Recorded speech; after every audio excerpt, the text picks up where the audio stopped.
That afternoon, Silver Bend seemed half asleep beneath the heat of June.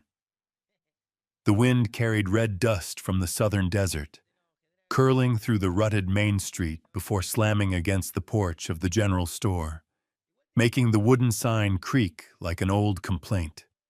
Elara Coleman stood before the churchyard, pouring milk for the children gathered outside her small afternoon schoolhouse.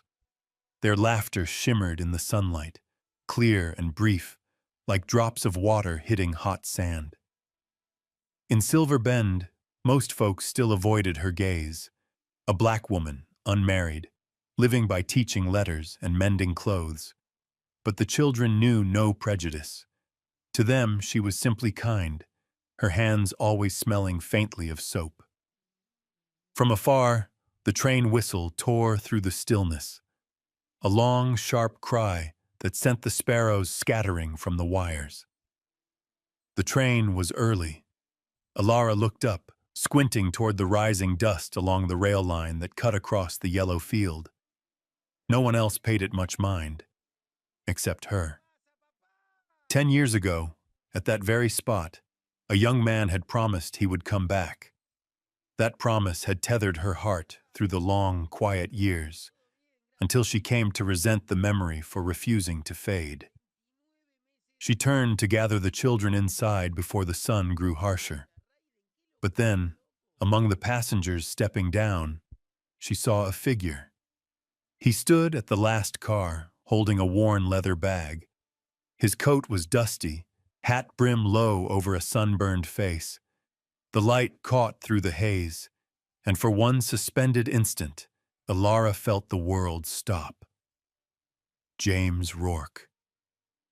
The name struck through her mind like a horse's hoof hitting hard ground. He was leaner now, roughened by years, his shoulders broader, yet the way he carried himself was the same. Steady, quiet, marked by the kind of silence born from losing too much. She wanted to believe she was mistaken, but when he lifted his head, their eyes met through the dust. 10 years collapsed into a single heartbeat, slow, deep, and disbelieving. Elara stepped back. The milk jug slipped from her hand, spilling white across the dry earth. The children giggled, unaware of the tremor that had shaken her world. James stopped, removed his hat, eyes narrowing against the light. Surprise flickered there, and something else unspoken, like a memory that had refused to die. Elara turned away, her heart pounding, fingers trembling so badly she couldn't fasten the button of a child's collar. Footsteps approached, slow, deliberate. "Miss Coleman?" His voice was rough, low, carrying the grit of faraway places. She didn't answer, only bent to pick up the jug, trying to appear composed.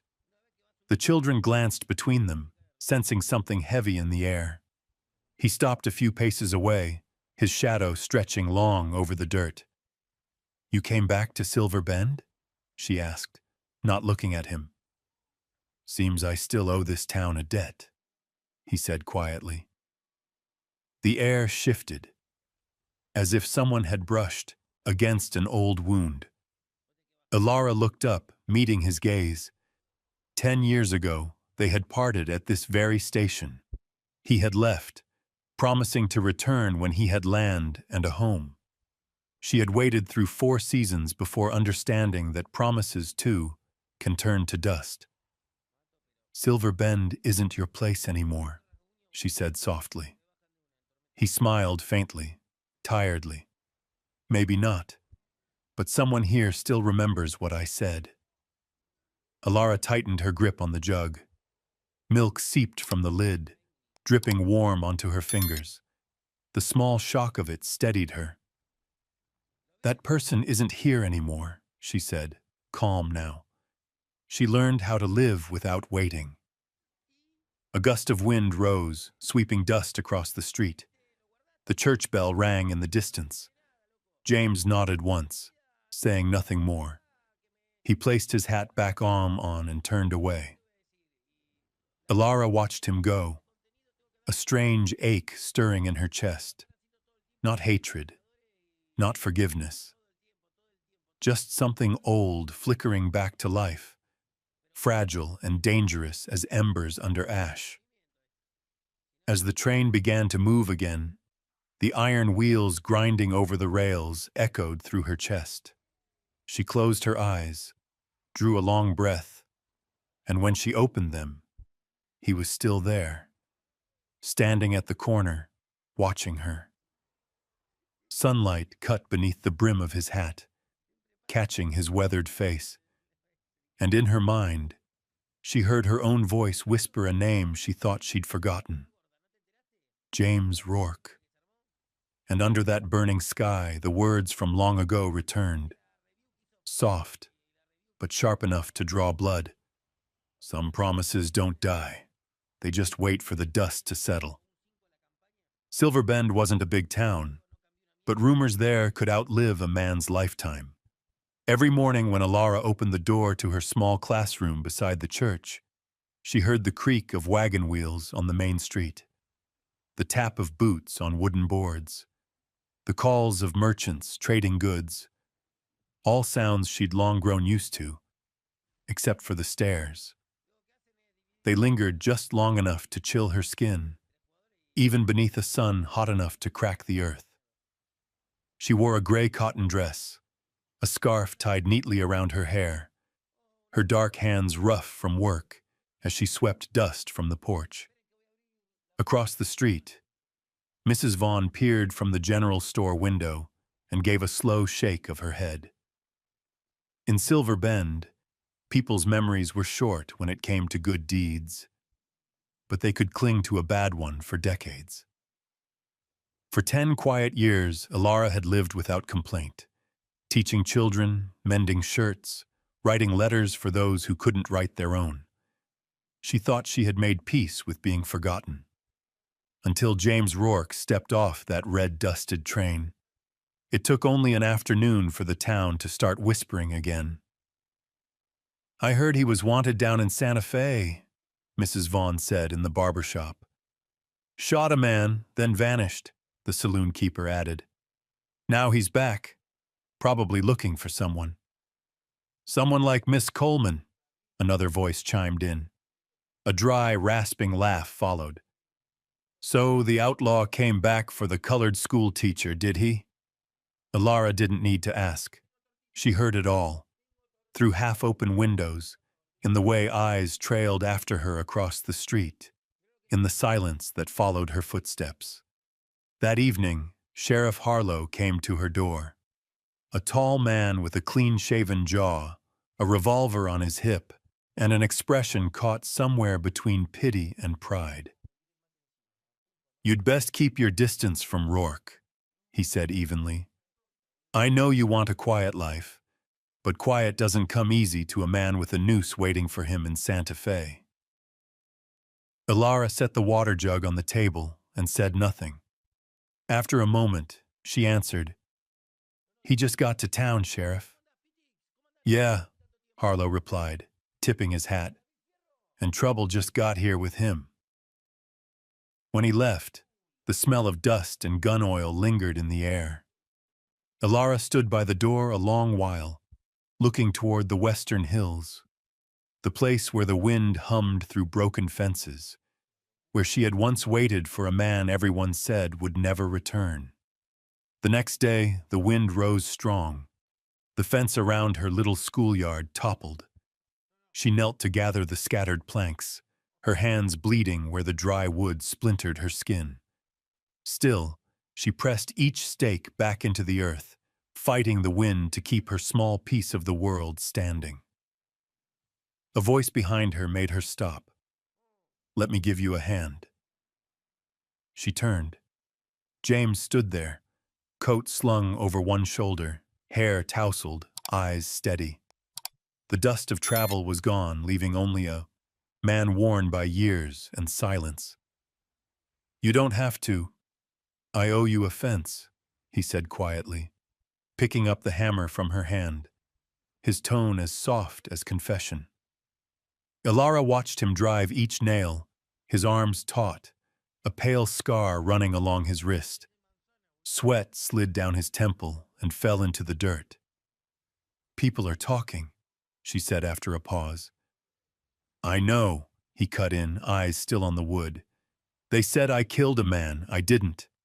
They just needed a drifter to hang a bounty on." His voice didn't waver, but the hammer slowed in his grasp. Ilara didn't know whether to believe him. All she could remember was the night he'd left, his hand closing over hers, his promise to return when he had land and freedom. She had waited, and he had not come. "You don't owe me an explanation," she said quietly. "No," he answered, meeting her eyes at last. "But I want you to have the truth, whether you believe it or not." A sudden gust tore the scarf from her head. She bent to catch it, but James was quicker. When he handed it back, their fingers brushed. Just a touch, yet it carried years of memory. The night by the creek, the warmth of his hand steadying hers when she trembled, the vow spoken by a man who had never learned how fragile promises could be. They stood still for a breath, hands lingering together before she pulled away and tucked the scarf into her pocket. Her voice shook slightly. "Silver Bend doesn't change, James." He gave a tired smile.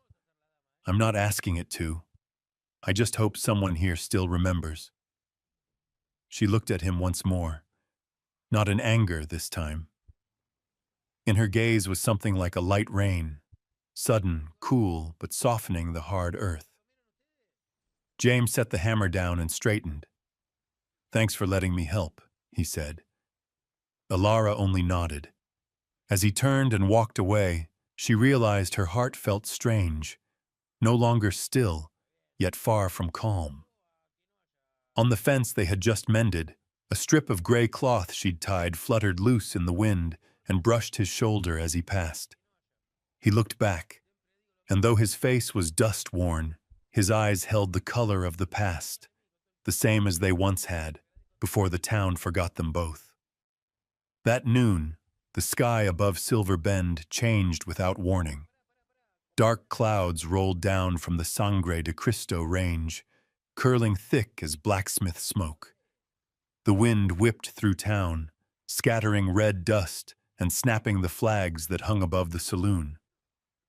By the time the first thunder cracked, the children had already been dismissed, running home with frightened laughter, swallowed by the rising storm. Ilara was gathering her stack of notebooks when a flash split the horizon. The thunder that followed shook the window frames. She wrapped a scarf around her head, tucked her books under her arm, and ran toward the back field. The road home was already a river of mud. Through the curtain of rain, she caught the faint glow of a lantern inside the old horse barn by the hill. She pushed through the downpour, breath ragged, dress heavy with mud, hair clinging to her neck. The smell of wet hay and earth filled her lungs as she stumbled inside. When her eyes adjusted to the dark, she froze. James was there. He sat leaning against a wooden beam, hat soaked through, lantern in hand. The yellow light climbed up his weathered face, catching the silver line of a scar that traced from his jaw to his neck. It made him look both fierce and tired, like a man who'd survived his own kind of storm. Ilara stopped short. She wasn't sure whether to leave or stay. "The storm's rough," he said quietly. "You shouldn't be out in it." She stood still, listening to the rain pound against the tin roof. The sound filled every inch of space, echoing in her chest. Each crash of thunder struck like a memory. The night 10 years ago when he'd kissed her forehead and whispered, "I'll come back." She set her bag down, but stayed a few paces away. "They say you carry blood on your hands," she said at last. He gave a faint, tired smile. They say many things, but some things are said for a reason. James held her gaze for a long moment, then set the lantern down beside him. I didn't kill anyone, Ilara, but the town needed someone to blame. His words weren't a plea, just an old truth spoken into the dark. The light flickered in his brown eyes, steady as earth after rain. Why stay? She asked. You could go somewhere no one knows your name. Because there's something left unsaid here, he answered. And someone. Ilara lowered her eyes, clutching the wet scarf in her hands. Her heartbeat drummed in her throat. 10 years is a long time, James. I know. His voice cracked faintly beneath a half-smile. I thought time would wash it away, but the more I ran, the clearer it got. Lightning flashed again, lighting the barn in white for a heartbeat. In that brief brightness, she saw everything. The lines around his eyes, the scar that carved down his throat, the weight of a man who had seen too much and come back anyway. Her eyes lingered on that scar. For this? She asked softly. He nodded. They hurt you that badly? Not just them, he said, his tone low as thunder. The silence hurt worse, especially from those I thought would speak. Something caught in her chest. Guilt, maybe, or sorrow too old to name, because she too had been silent. Without thinking, she reached out. Her hand trembled as she touched him for the first time since he'd returned, fingertips brushing over the rough skin of his neck, tracing the pale seam of the wound. He didn't move. His breath warmed her wrist, close enough to make her draw back, but his hand lifted, holding hers in place. Not with force, only remembrance. I don't need anyone's belief, he said, voice almost a whisper. Just don't turn away. Their eyes met across the narrow space, the lantern's glow caught between them. Outside, the wind screamed and the rain hammered on, but inside the barn, the air was still. A pause in time. A horse whinnied softly in the corner, then fell quiet. The rain eased, dropping to a slow, uneven rhythm. Ilara felt the shift before she saw it. The wind dying, the pressure lifting. She slipped her hand from his and knelt to tie her scarf again.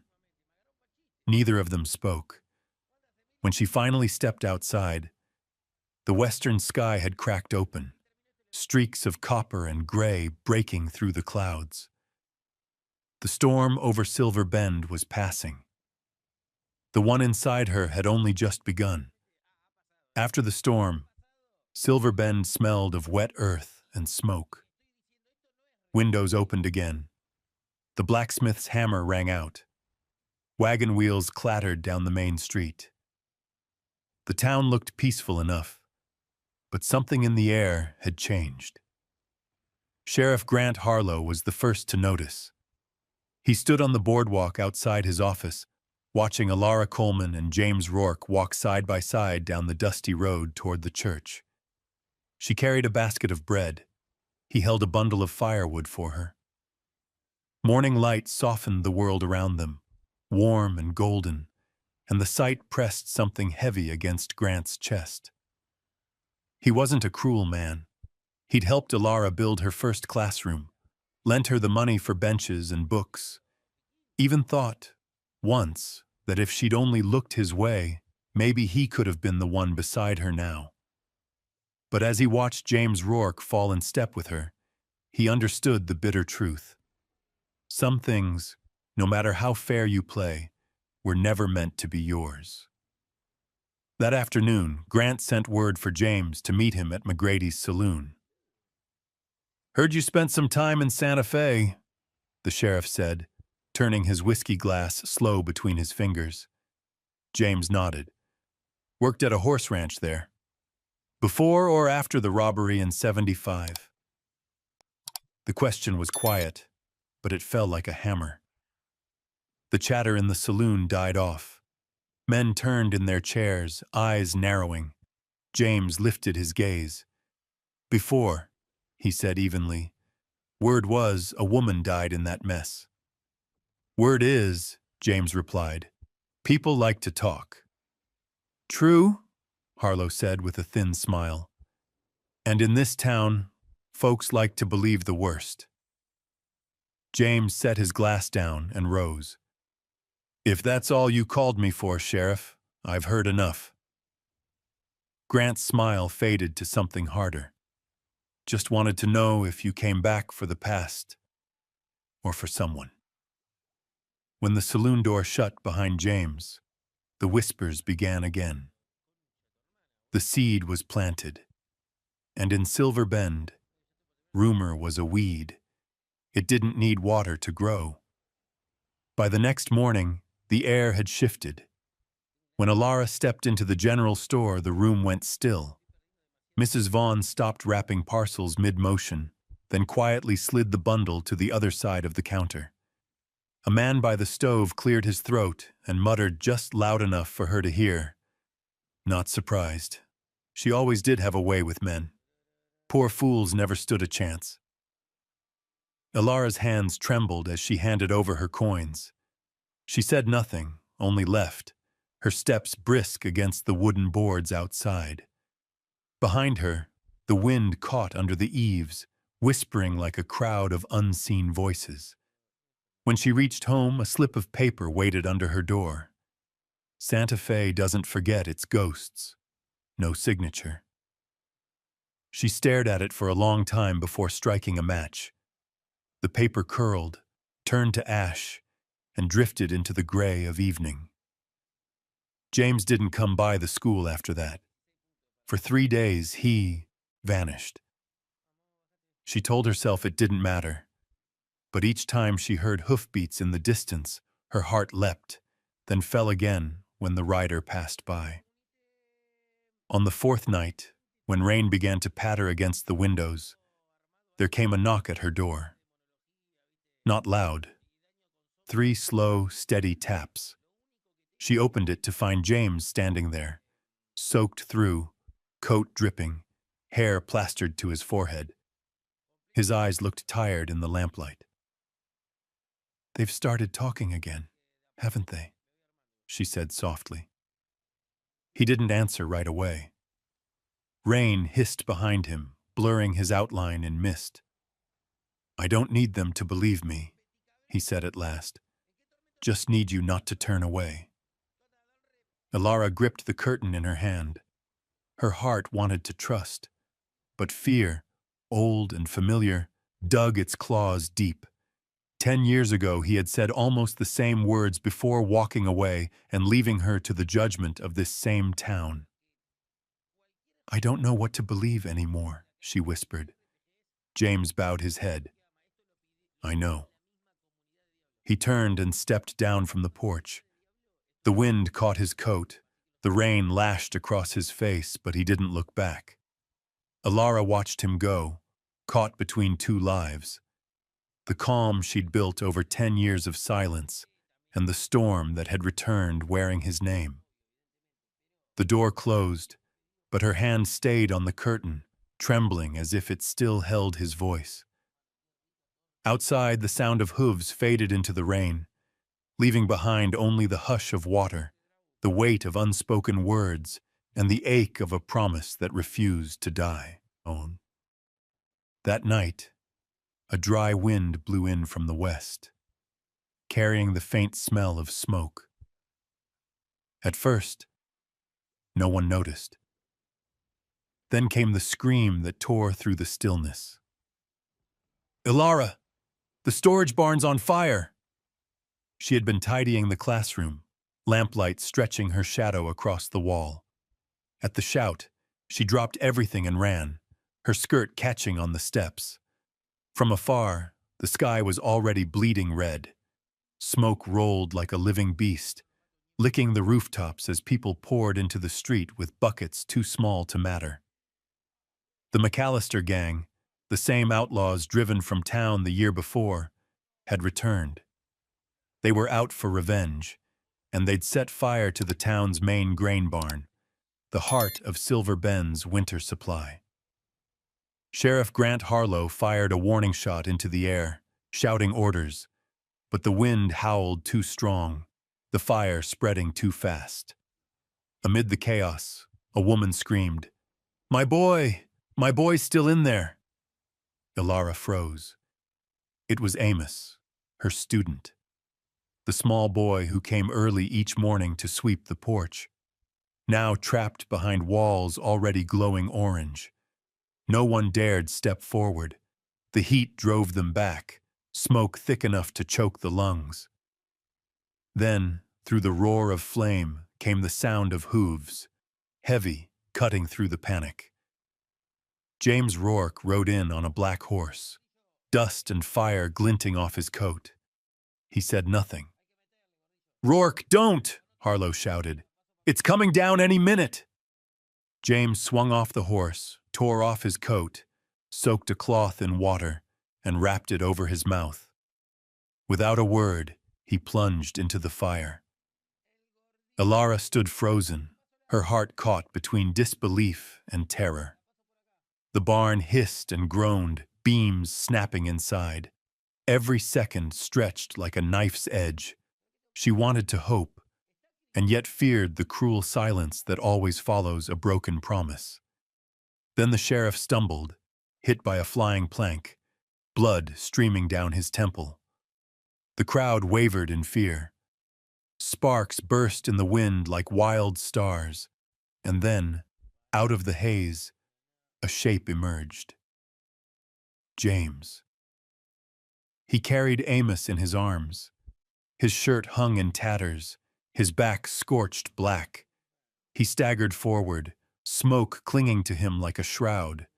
His hands were blistered and raw, but he held the boy as though nothing else existed. The street fell silent. No more shouts, no more whispers. Only the wind and his labored breath.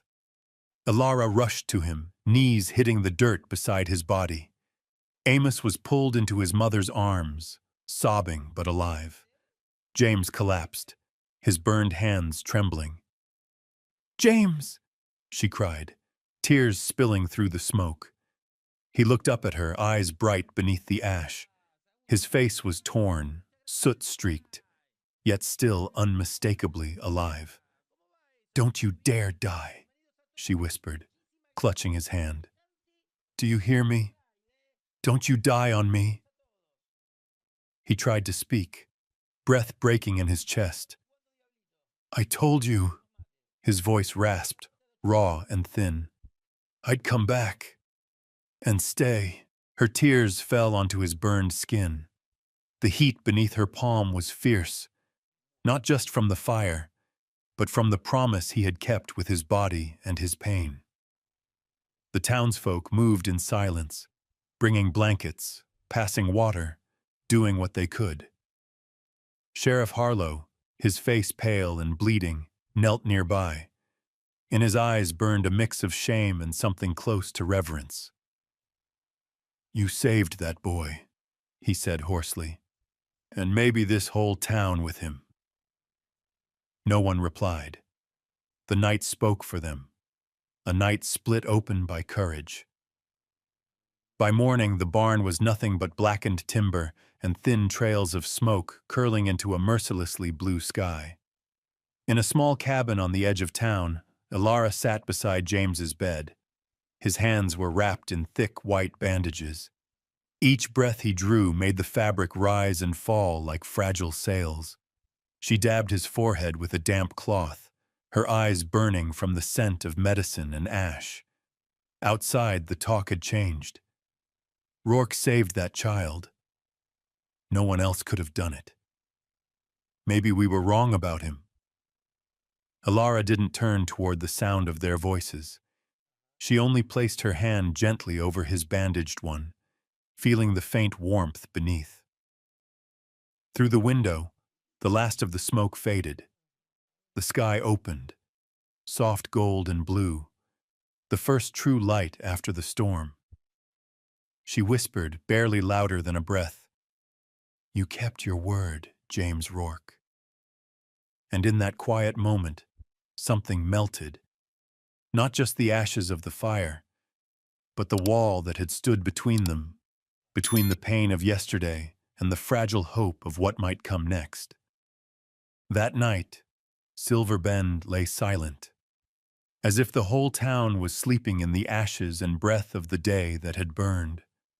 The moon hid behind a gauze of gray clouds. Only the faint glow of a lantern shone from a cabin at the end of the dirt road, the one where Elara Coleman sat awake. James lay on the narrow bed, both arms wrapped in white bandages, burns still red and raw.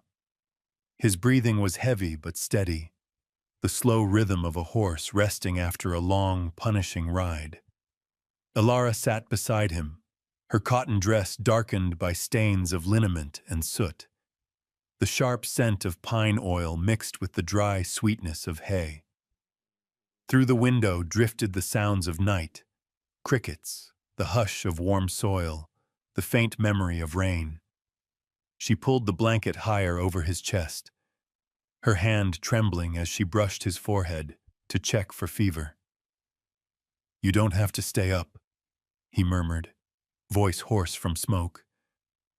"And you don't have to save the whole world," she answered softly, a smile trembling on her lips.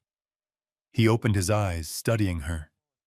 In the flicker of lamplight, they held the color of earth after rain, deep, tired, alive. "Are you not afraid anymore?" he asked. Her hands went still. She had been afraid, of whispers, of the past, of loving again only to be left behind. But now, looking at his bandaged hands, she saw only one truth. "I'm afraid of tomorrow," she said, her voice barely above a breath. "Of waking up and finding you gone again." James squeezed her fingers gently. Even through the layers of cloth, she could feel his warmth. "I'm here," he said, slow and certain, a promise spoken not in thunder but in breath. Silence filled the room. Their hearts beat close enough to share one rhythm. Elara rose to pour more water, but when she turned, the light caught his bare shoulder. Dark skin marred by scars and burns, glinting under the wavering flame. She paused, not from shame but from the quiet ache of something she could no longer hold back. She knelt beside the bed, wringing the cloth and dabbing gently at his wounds. Each touch drew a sharp breath from him, but he didn't pull away. "You don't have to," he whispered. "I know," she said, "but I want to." A drop of the cooling salve fell onto his skin, hissing softly. She leaned in, blowing gently to soothe it. Her breath brushed against his neck, warm, tender, and his eyes opened. When their gazes met, the years fell away. No past, no fear, only the living moment between them, raw, fragile, human. He lifted his hand, tracing her cheek with the back of his fingers. "Elara," he breathed, the name sounding less like a word, more like forgiveness. She caught his hand, pressing it against her chest, where her heart thudded fast and unguarded. For a moment, neither spoke. The lantern flickered, and the shadows on the walls moved like quiet waves. She leaned down, first hesitant, then steady, and their lips met. The kiss was soft at first, then deeper, gentler still, carrying the weight of all the years lost and all the words never said. The room filled with warmth, the rustle of cloth, the quiet murmur of two lives finally unafraid to touch. Outside, the wind stirred the window pane, making the lantern sway, but it did not go out. Later, when the night grew still again, Alara lay with her head against his shoulder. Beneath her ear, his heartbeat moved slow and sure, like the earth itself after a storm. "I've been running too long," he whispered, staring at the wooden ceiling. "From mistakes, from myself, from you." "And now?" she asked. "Now I just want to stop." She smiled, her fingers tightening around his. "Then stop here." The room fell quiet once more. Two bodies, two hearts, stitched back together by silence. That night, they spoke no words of love. They didn't need to, because love in its truest form was no longer a promise. It was the simple truth of touch, of trust, of a wound met by gentle hands. When dawn crept in through the window, Alara opened her eyes. James was still there, breathing steady, his hand still holding hers. And for the first time in 10 years, she was no longer afraid of the morning. Dawn crept over Silver Bend in a pale, uncertain hush. The air carried the scent of ash and wet grass, as if the town itself was waking from a dream everyone wished to forget. Alara was already awake when the first light slipped through the thin curtains. James still slept, his breathing calm, his face softened by sleep. She watched him quietly, the rough lines of his sun-browned skin, the strands of hair clinging to his forehead. The memory of the night still lingered between them, warm and undeniable. But outside that door, she knew the world had already begun to shift. From afar came the sound of hoofbeats. Then, a knock. She flinched. James stirred, trying to rise, but she raised her hand, signaling him to stay still. When she opened the door, Sheriff Grant Harlow stood there, coat dusted gray, eyes weary, mouth set in a line as cold as morning iron. "You've made your choice, Alara," he said, voice low. The words landed heavy, leaving no room for greeting or pretense. Alara drew herself upright, hands clasped before her. "If you came to talk about last night, I came to talk about this morning," he cut in, "about what people are saying out there." His gaze drifted past her to the small room behind, to James, standing now, buttoning his shirt with bandaged hands. The light caught on the white wrappings, and something flickered in Grant's eyes. Jealousy, sorrow, maybe both. "You teach children the word of God," he said, his voice rough.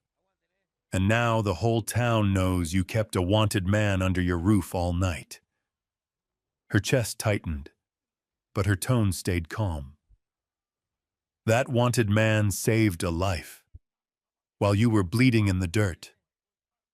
The sheriff hesitated, shame crossing his face, then vanished beneath duty's mask. He pressed his hat tighter in his grip. "People don't care who saved who, Alara. They just see two people alone in a house after dark." He turned and walked away, leaving the door swinging open behind him. Dust followed his boots, then silence. Thick, accusing silence. When Alara turned back, James was standing by the window, his shoulders rigid. He didn't look at her. His hands curled into fists. "I'll go," he said quietly. "Go where?" "Anywhere they don't know your name. I won't let them hurt you because of me." She crossed the room and laid a hand on his arm. "James, I don't need saving." He turned to her, his eyes dark with pain. "If I stay, you'll lose everything." Her voice trembled, but her words didn't. "I already have. My peace, my reputation. their trust, all gone long ago.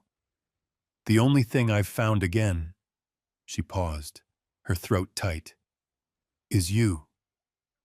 For a heartbeat, his eyes lit with something like hope, then dimmed again. He looked away, jaw tightening. "You don't understand what they can do," he said softly. "In towns like this, people don't need proof to condemn you, just a look." "Then let them look," she said. Her voice was quiet but fierce. "Let them see me standing, not hiding." A gust of wind slipped through the window, making the curtain flutter.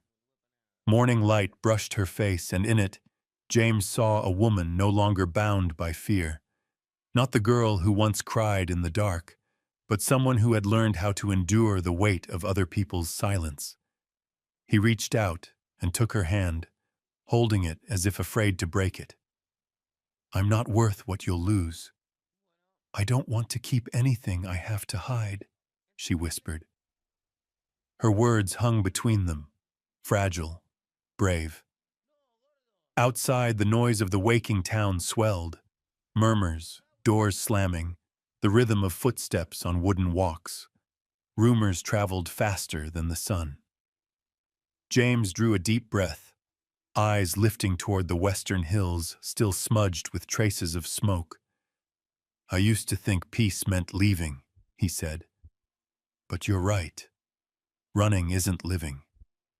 Ilara's eyes shimmered, tears sliding down without sound. When he looked back, their gazes met.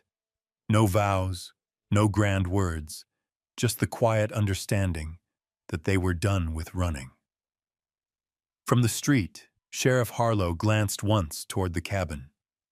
Through the open window, he saw their silhouettes side by side, framed in morning light. He turned his horse and rode away, saying nothing.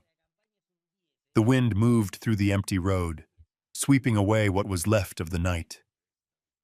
Ilara stood beside James, their hands still joined, staring toward the horizon.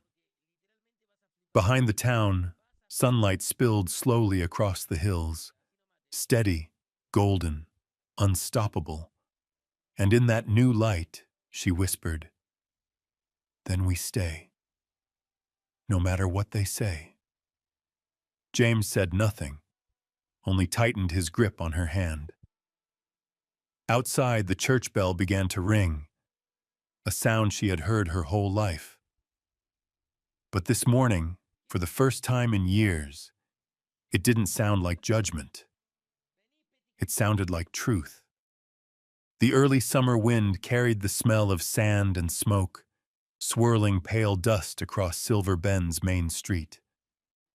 The day James Rourke was arrested, the sky hung low and gray as ash. Sheriff Grant Harlow led the escort himself. He hadn't worn his gun at Ilara's wedding last spring, but today the Colt at his hip felt heavy, heavier than law, heavier than pride. The townspeople lined the road in silence. Only the clatter of hooves, the metallic rattle of chains, and the wind against the church sign broke the stillness. Ilara burst out from the schoolhouse, chalk on her sleeves, her hair falling loose in the heat. "Grant, stop!" she cried, her voice breaking. "What are you doing?" Harlow didn't look at her. His tone was clipped, formal. "A wire came in from Santa Fe. They found an old affidavit. A witness claims Rourke was at the robbery in '75. She stepped into the road, standing before his horse. "What witness? Who signed it?" "They say it's enough to reopen the case." "And I say you're about to make the same mistake twice." He tightened the reins, his eyes flat and cold. "I can't let feeling blind the law. And I can't let fear make you forget what justice means," she shot back. He hesitated, only for a breath. Then the wind swept through, tugging her skirt, lifting dust between them. When it settled, he nodded to his deputies. The men hauled James onto a horse, binding his wrists with iron cuffs. He didn't resist.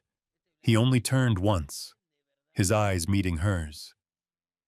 In that look, there was no plea, no panic, only the quiet knowing of someone who'd already walked through worse darkness. "Ilara," he said softly, "don't be afraid. I've lived through shadows before." "But this time," she whispered, voice trembling, "I walk with you." "No," he said, "you stay. Someone has to believe when no one else will." Her hands trembled as the convoy disappeared down the ridge, swallowed by dust. That night, Silver Bend fell into uneasy quiet. Up on the North Hill, the small red brick jail glowed dimly against the dark.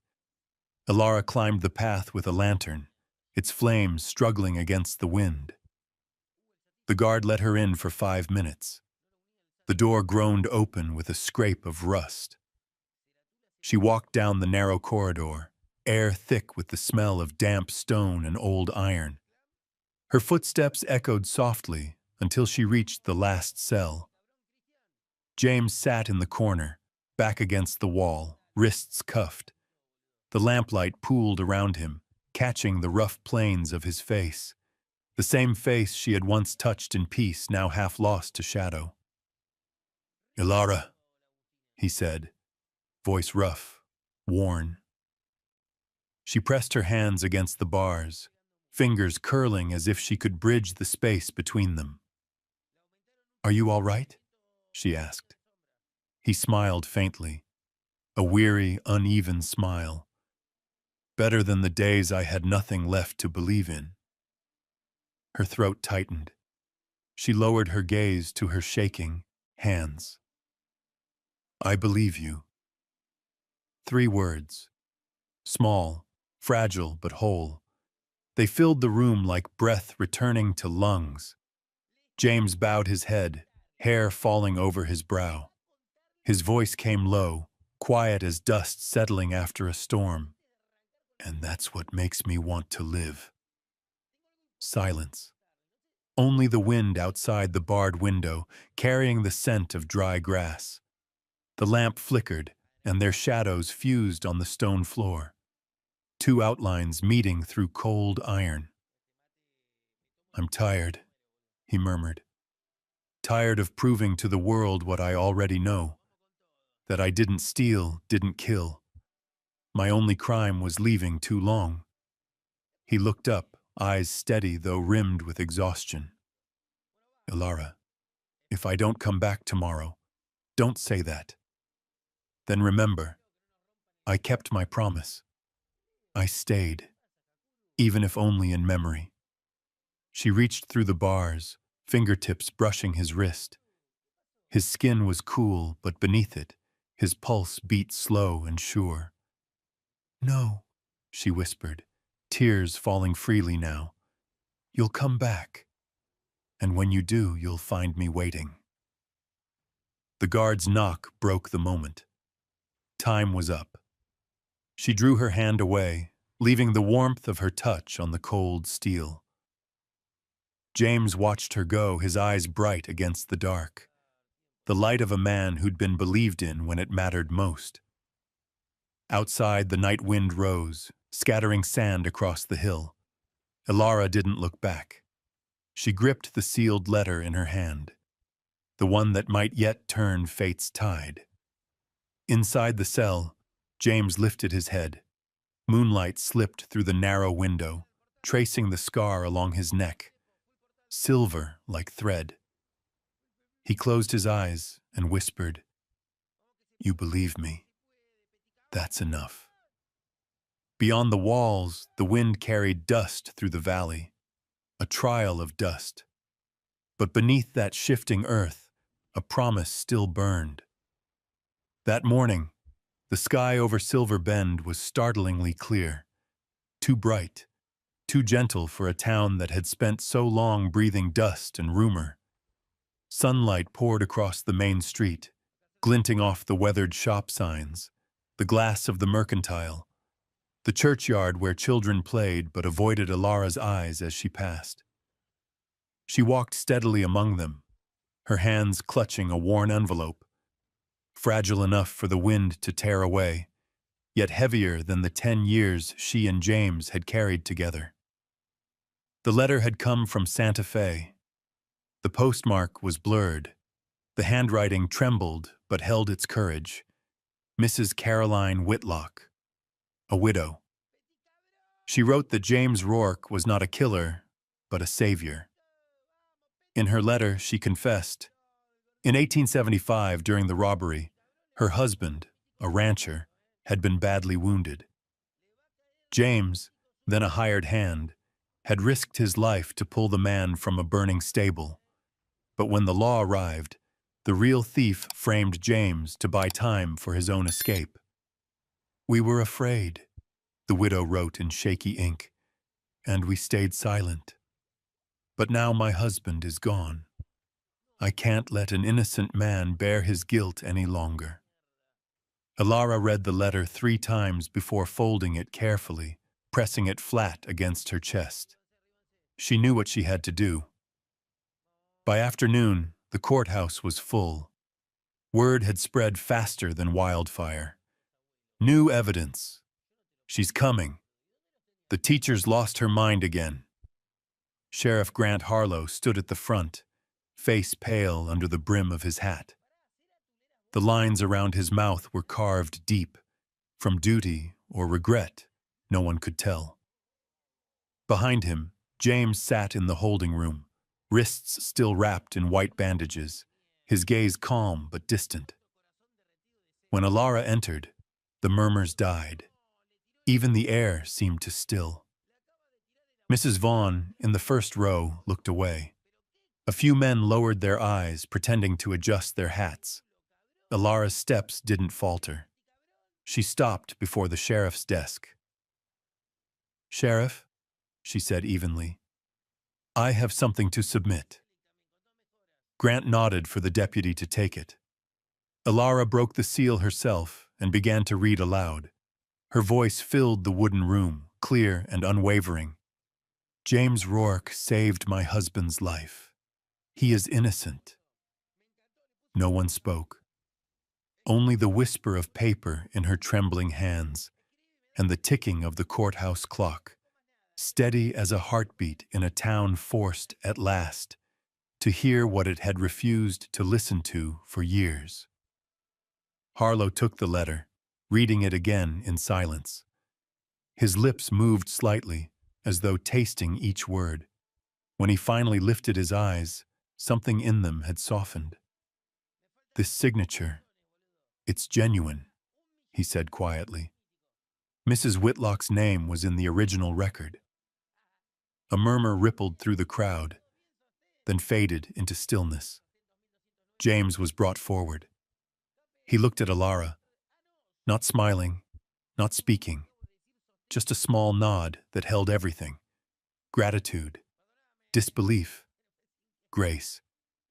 The sheriff descended from the platform and unlatched the cuffs. "Rourke," he said, voice rough, "seems we may have been wrong." James flexed his wrists slowly, the white bandages stark against his skin. "You did what you thought was right," he answered. "Now we both know what is right." Alara stood nearby, her fingers tightening around the handkerchief in her pocket, tears spilling freely. That moment, brief, unadorned, washed away 10 years of dirt and shame. All the whispers, the sideways looks, the lonely nights spent hiding from ghosts of words untrue, gone, not erased by pity, but by truth. When they stepped outside, the street was silent. No cheers, no apologies, only quiet faces, some lowering their gaze, some nodding faintly as they passed. Alara exhaled, a soft smile ghosting across her lips. "That's enough," she whispered. James stood beside her, the sunlight striking his face, catching in his eyes. eyes that no longer carried the dullness of guilt, but the steady gleam of a man finally free. "You believed me before anyone else did," he said softly. She smiled, small, sure. They don't have to believe. It's enough that the truth no longer has to hide. Behind them, the church bell rang, a sound that once carried judgment, now tolling like absolution. The wind picked up, scattering old newspapers down the street. Across one of them, the headline, "Fugitive from Santa Fe," tore free, spinning upward before dissolving into the light. James reached for her hand. The skin was scarred, still healing, but when their fingers intertwined, it no longer spoke of pain. It spoke of endurance. Ilara looked around the town, the same streets that had once exiled her, the same people who'd buried his name in dirt. Now, at last, silence hung not as condemnation, but as acceptance. She turned to him, voice quiet as the breeze. "We've lived through the fire," she said. "Now it's time to learn how to live in the light." James nodded. And as the sun dipped low, its warm gold washed over Silver Bend, across two figures standing hand in hand, one once condemned, one once forgotten. In that stillness, the truth, at last, was redeemed. When spring returned to Silver Bend, the snow melted slow, revealing dark patches of earth along the southern creek. The old wooden bridge, the one that had once linked the churchyard to the market square, had burned down during the McAllister raid. People said there was no reason to rebuild it. The town had other crossings, easier ones. But that morning, Ilara heard the sound of hammering. She stepped out to her porch and saw James Rourke standing knee-deep in the creek, sleeves rolled, arms streaked with mud and sunlight. Each strike of the hammer rang clear and steady, echoing down the valley, the sure rhythm of a man no longer afraid. No one had asked him to rebuild the bridge. No one had offered to help. But by the time the sun climbed high, others began to come. A blacksmith from the forge brought nails. 2 ranch hands hauled timbers. A farmer leaned his shovel against the bank and joined in without a word. One man lit a cigarette, nodded to James. Another passed him a spare hammer. And just like that, the bridge ceased to be one man's task, and quietly became the town's. Ilara carried a basket down to the water's edge. She didn't call out, only set a pot of coffee and a few sweet rolls on a flat stone nearby. When James finally looked up, drops of water glimmered from his hair like glass in the morning sun. "You didn't have to bring anything," he said, voice low and roughened by work. "It's habit," she replied, sitting on the bank. "I still bring snacks for the children when they practice their reading." "They still come?" "Of course," she smiled. "Children don't fear gossip. They only fear spelling mistakes." He laughed then, quiet but real. The sound folded into the creek's gentle rush. Ilara watched him for a long while, the sunlight catching on his bronzed face, the faint scar at his jaw fading beneath new skin. Something in him had changed, not in shape or strength, but in the way he stood, upright, grounded, as though he'd finally found the solid earth beneath his feet. They spoke no more after that. She sat in the grass, and he kept hammering. The sound of iron on wood merged with the steady pulse in her chest. A few children gathered nearby, sitting cross-legged on the bank, cheering each time a new plank went down. One little boy called out, "Mr. Rourke, what's the bridge going to be called?" James looked toward Ilara, then back at the boy. "Maybe we'll call it the bridge between." "Between what?" the boy asked. He smiled, eyes glinting in the sun. Between both sides. By late afternoon, half the bridge stretched across the creek, solid, sun-warmed, alive. People began to gather. Someone started clapping, hesitant at first. Then another joined, and another.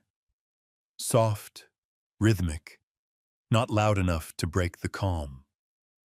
It wasn't celebration. It was acknowledgement.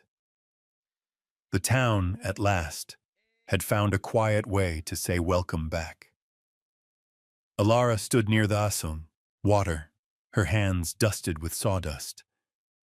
James came up to her, took the cup she offered. The sun spread its gold across the creek, painting them both in light. "Do you see them?" he asked.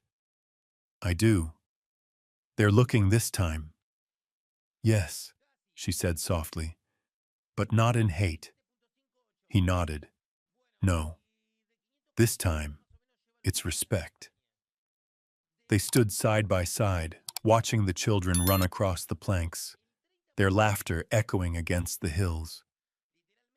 Mrs. Vaughn from the general store walked by, hesitated, then stopped. "That's a fine bridge, Rourke," she said quietly. "And thank you, Miss Coleman." Then she went on her way. But it was enough. The spring wind stirred, lifting the hem of Alara's dress, her hair brushing lightly against his shoulder as she reached to brush sawdust from his sleeve. In that simple motion, a breath, a touch, no words were needed.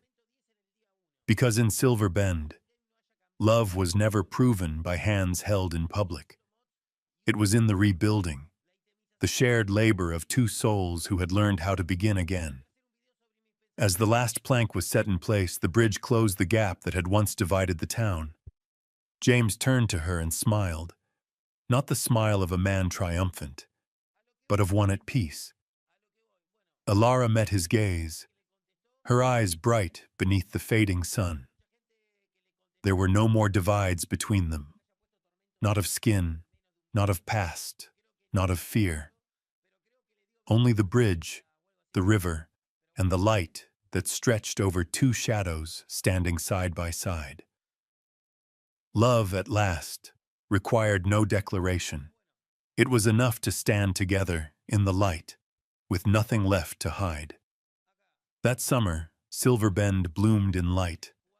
Wildflowers lined both sides of the road, lavender, white daisies, and goldbrush pushing through new fences and stone cracks. The church bell rang softly, not to mark the hour, but to summon a gathering the town never expected to see. Alara stepped out from the small room behind the chapel. She wore no white gown trimmed with lace, only a pale cream dress she had sewn herself, smelling faintly of soap and sunlight. Her hair was tied low, adorned with a sprig of wildflowers, the same kind that grew by the creek where James had rebuilt the bridge.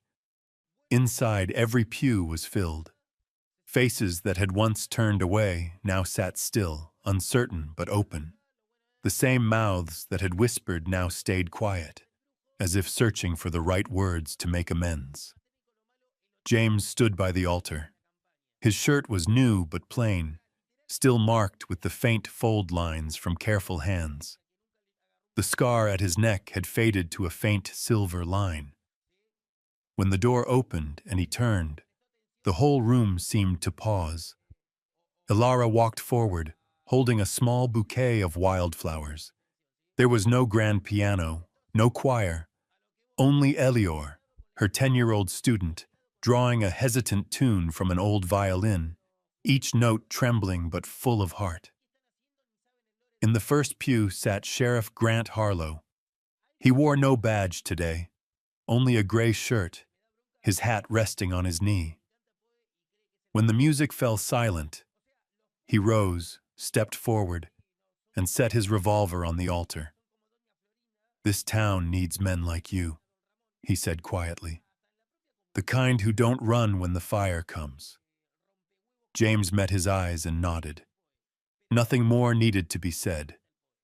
from a man who had once doubted him. That was blessing enough. The ceremony began. The preacher spoke simply, words of faith, forgiveness, and soil made new. His voice carried through the small wooden chapel, through the smell of candle wax and old pine.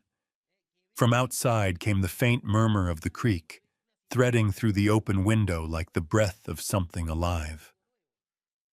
Alara looked at James. Light from the window washed across his face, and she saw her reflection in his eyes. There were no ornate vows, no elaborate promises, just two souls who had walked through fire and come out clean. "Do you promise to love and protect her?" the preacher asked. James's voice was steady. "I already have, and I will continue." "And you, Miss Coleman?" Alara smiled, small, certain, full of peace. "I won't make promises. I'll simply stay." The chapel fell silent. The preacher gave a slow nod. James took a small silver ring, one he had forged himself from a bullet fragment salvaged after the fire, and slipped it onto her hand. Sunlight broke through the window pane, landing on their joined hands. Two different shades of skin bound together beneath the same glow. No one clapped. The silence held more meaning than applause ever could.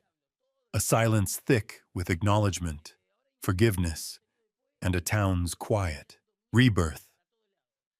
Sheriff Harlow bowed his head and murmured, "Congratulations." A child tossed a handful of wildflowers into the air. Petals fell across Alara's hair and James's shoulders like soft rain. Outside, the day opened wide with warmth. The creek shimmered gold beneath the bridge he'd built, sturdy and true. Alara saw women who had once crossed the street to avoid her now standing near the church gate, holding baskets of bread, their smiles small but sincere. She turned to James, tears glinting in her eyes, not of sorrow, but release. He brushed one away with his thumb and whispered, "Now we're truly home." The preacher made the sign of the cross. By light, by faith, and by grace, Silver Bend is reborn. The church doors swung open. Hand in hand, they stepped into the sunlit field.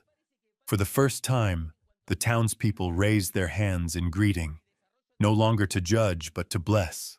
Above them, the bell rang again, clear and bright, echoing across the hills, across the bridge, across the ghosts of what once was, carrying one simple truth. In this dry western land, love had done more than save two people. It had redeemed an entire town. 10 years had passed since the church bells of Silver Bend rang for their wedding. The town had changed. Dirt roads now lined with planks, fields around the creek blooming wild every spring. Yet in the small wooden house on the hill, familiar sounds still lived.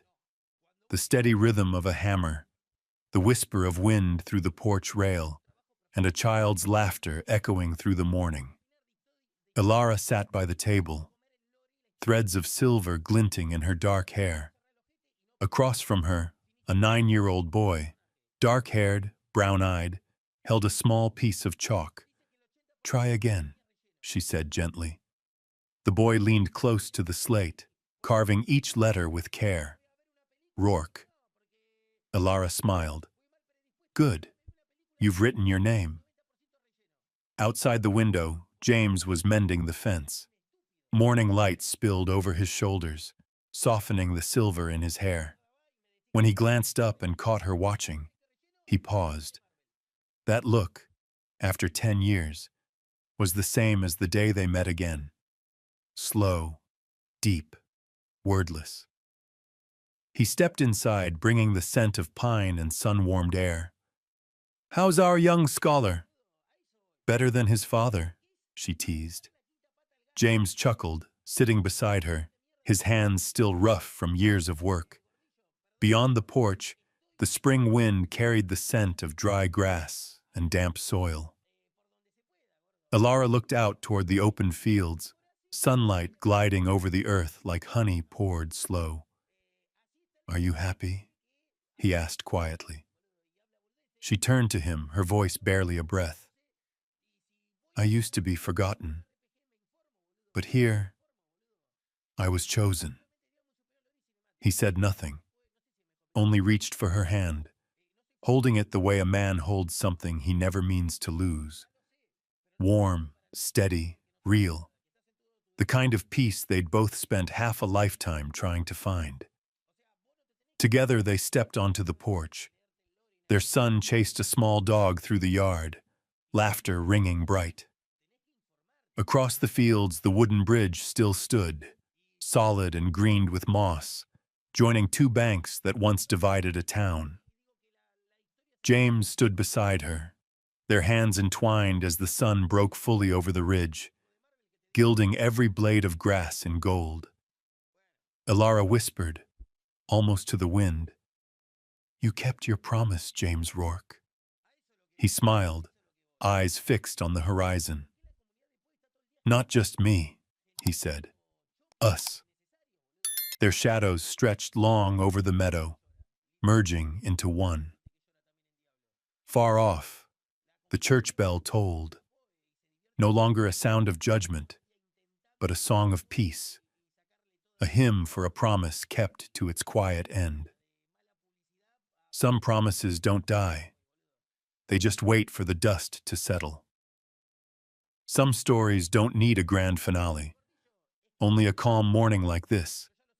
A man repairing an old fence, a woman teaching her child to write his father's name, and between them, sunlight slipping through the boards, like time itself whispering thank you.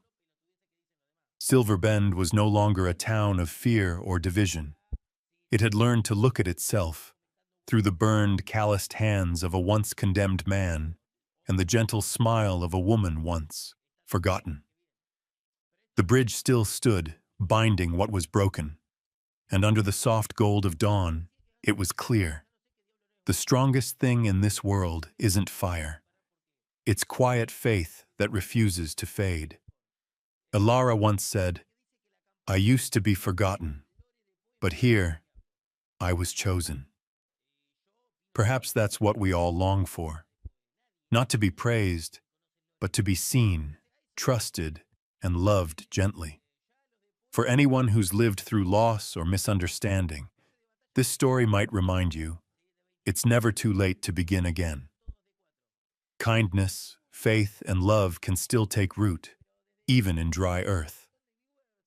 If this story finds you on a quiet evening, tell me, has someone ever kept a promise that changed your life? And if Alara and James made you smile or remember someone dear, press like, subscribe, and share their story, a small act of faith in a noisy world. Because sometimes we don't need miracles, only a promise kept, slow, steady, and true, to remind us that goodness still exists,